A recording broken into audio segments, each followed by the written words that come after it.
ஒரு தீவுல ஒருத்தர் உருண்டு வந்து கீழே விழுறாரு. பார்த்தா அந்த இடத்துல ஒரு தங்க கட்டி இருக்குது. அதை பார்த்த உடனே அவர் எப்படியாவது தோண்டி எடுக்கலாம்னு சொல்லிட்டு ரொம்ப ஆசைப்பட்டு அதை தோண்ட ஆரம்பிக்கிறாரு. தோண்ட தோண்ட அந்த தங்க கட்டி முடியவே மாட்டுது. பெருசா ஒரு மலை மாதிரி போயிட்டே இருக்குது. அப்ப அந்த இடத்துக்கு அவருடைய பொண்ணு வந்து நமக்கு தங்கம்லாம் முக்கியம் இல்லை, இங்க இருந்து எப்படியாவது தப்பிச்சா போதுன்னு சொல்லிட்டு அவர் அங்க இருந்து கூட்டிட்டு போயிடுறா.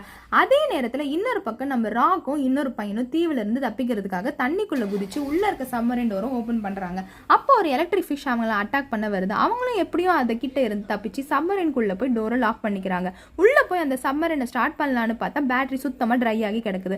அதனால இப்போ பவர் சப்ளை தேவை. இப்போ நம்ம ராக் ஒரு ஐடியா பண்றாரு. ஒரு ராட்ல ஒரு வயரை கனெக்ட் பண்ணிக்கிட்டு அந்த சம்மரின்குள்ள இருந்து வெளியே வந்து அந்த எலக்ட்ரிக் ஃபிஷ் அவர் அட்டாக் பண்ண வரும்போது ராடை தூக்கி அதோட வாயிலே சொருவி விட்டுறாரு. சொருகுன அடுத்த செகண்டே பார்த்தா அந்த பேட்டரி ஃபுல்லா சார்ஜ் ஆகி இப்போ சம்மரின் ஸ்டார்ட் ஆயிடுது. அதே நேரத்தில் தீவுக்கு மேல இருக்கிற எரிமலை வெடிச்சு எல்லாரும் தண்ணிக்குள்ள விழுகிறாங்க. அவங்களையும் நம்ம ராக் சம்மரின்ல பிக்கப் பண்ணிக்கிட்டு ஒரு வழியா எல்லாரையும் அந்த தீவுல இருந்து காப்பாத்தி வெளியே கூட்டிட்டு